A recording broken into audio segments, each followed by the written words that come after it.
Schumacher to the Media Center. He is your top fuel champion here at Route 66 Nationals. Tony, your third win of the season and 72nd of your career, and hometown race for you. It's a hometown race, but take all that aside because the fact is we're going for a championship, and it has just been an incredible battle. Sean Langdon, myself, our other two teammates, Antron and Spencer, just leading the pack, man, and we're flipping the lead constantly. And it's great that it's my home track. I really enjoy going out and winning in front of our friends and family, but our focus is on a championship, and we got to win this. That was an important one. You know, I don't know what the stats are, but if you look back in history, most everybody that gets their first win, it's against me. You know, I look back and it's, you know, between Langdon and everybody else, and Vandergriff and just everybody, and you sit there and you go, you know what? This is not going to be an ongoing trait. We're going to stop it right here. I don't care if Clay wins the race, just not today. My home track, when we have such a chance to go out and extend a points lead, which is going to be very valuable when we get down to Indy and start the countdown. So, great win, man, for DSR. Doubling up. I think we've doubled up 37 times, and 20 some I've been on half of that. So just an awesome weekend, man. It's gratifying with all our friends. I have personally 14 teachers from Country Meadows, our kids' school, out here today that've never been to a race before. So spectacular, just a perfect way to end up. Career wins here. Tell us about that final round. I mean, everything was going good in the top end. Man, wow. All went south in a heartbeat, but came out with the win light still. Absolutely, couldn't care less, man. We spent some money, we definitely heard it, but you know, Mike was really upset. They were talking, they go, I was really upset at the start line. We blew up some stuff. And my thought of that is, well, we were going to blow it up whether we won or lost, man. You might as well win it. At that point, it's blown up. I hit the gas and it had a cylinder out pretty early.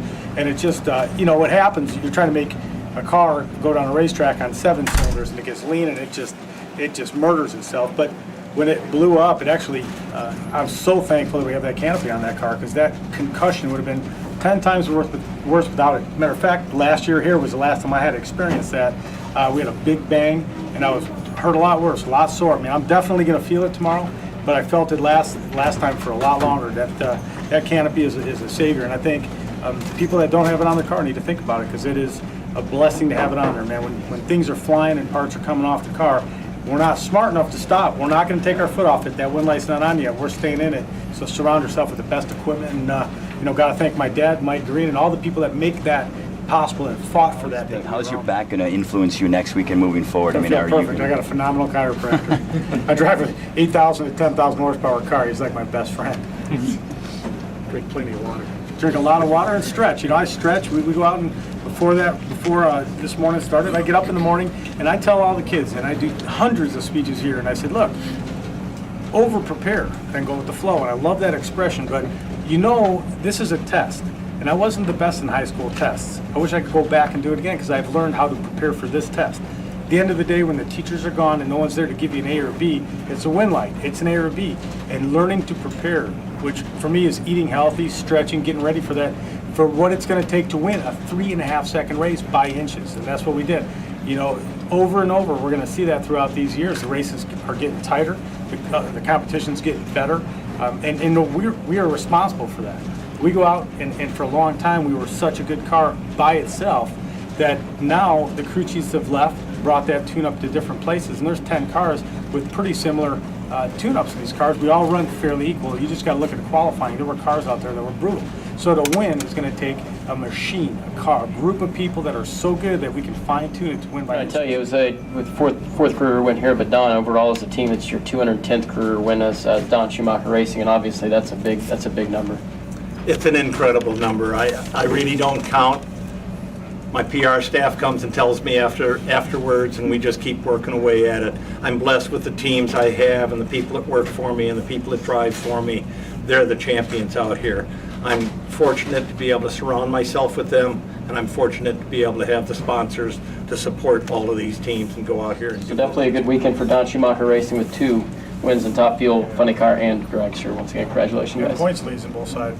There you go. It's awesome. To be able to do it here in Chicago, my home track, with all of the Chicago fans, all of my family out here, employees from Don Schumacher Racing and Schumacher Electric, school people, old-time friends, relatives. And everybody else that needed a free ticket. It was a massive weekend for us, an incredible weekend on an incredible racetrack. Be able to go out last night and run the times that these cars ran last night, and go out today and run what these cars ran today. Great racetrack, great facility. Looking at coming in Norwalk next week with the points lead in both classes. Obviously, that's a close race for you. Just having a shop in Brownsburg there, and Norwalk has been pretty good to you guys even before. My concern is going out and qualifying. That's the way I look at it. We take it one run at a time. I'd like each one of my teams to set a new world record every time they go down the racetrack, but we're realistic. We have to go there and qualify first and go from there. I like the water park there. Stay at the Kalahari with the kids. It is family still. The priorities, you know, I mean, we love winning. We won the inaugural race there, won the inaugural race in Charlotte. Spencer's won the inaugural race last weekend in Epping, so our team is very good at those places. But what's going to happen is it's getting hotter. And it's going to be the teams that know how to get down when it's hot, which we proved today we could go out and do. Let's face it, man, we didn't have one run all weekend that would have given us any data for this. You know, it was cool out, dark out, the track was phenomenal. You want to run low 70s, and then it's hot out, you know, and it's a difficult race surface, so all you got is the data, your two teammates for me, and 3 top fuel that can work well together. And we'll go out in Norwalk, we'll be able to use that, we'll be able to use all the information from some very smart people. None of the shrapnel with all that flying around, nothing bounced off the canopy, right? No, it exploded hard, but nothing, no. Okay, Inside, so, yeah. Man, I'll tell you what, I'd never drive one without it. If something happened and they said, we don't like this canopy, I'm out of here. That is safe, it's the future, and the people that are fighting it, if they honestly don't like it, okay. But if they're doing it to spite, you know, that we built it, get over it, man. It's a safer car, it's a better way. You know, I mean, I appreciate them having their opinions on it, but they haven't even sat in our car. They should come sit in it and make a decision based on, you know, facts. Get in that car. Don't say, you can't see out of it. I can see better than anybody. I honestly, I've driven them both for a long, long time. I am not making this up. You can see amazing out of that car. It doesn't warp. The windshield doesn't move. It's crystal clear. It's beautiful.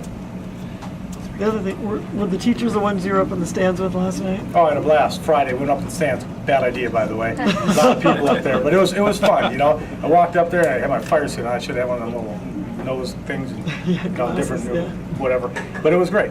It was so nice. There was a kid sitting up there that, you know, special needs for sure. And as I was walking out, a lady ran down the stairs and grabbed me and said, you know, there's this kid and he's special needs. Can you come up and say hi? And I walked up and, man, it enlightened him. They get so excited. He was so happy, and I walked away with a smile. It's funny. We talk about karma, but it's out there, man. You treat people right, and we treat people right. We made sure that everybody enjoys the race. We give special thanks. We appreciate a great racetrack, but when the fans come out, they need to leave going, we're Don Schumacher and Schumacher Racing fans, because those guys have class and they're nice. That's what this sport's about. It's the greatest sport in the world. Every fan gets a pit pass, and we need them to walk away going, that's the best sport in existence.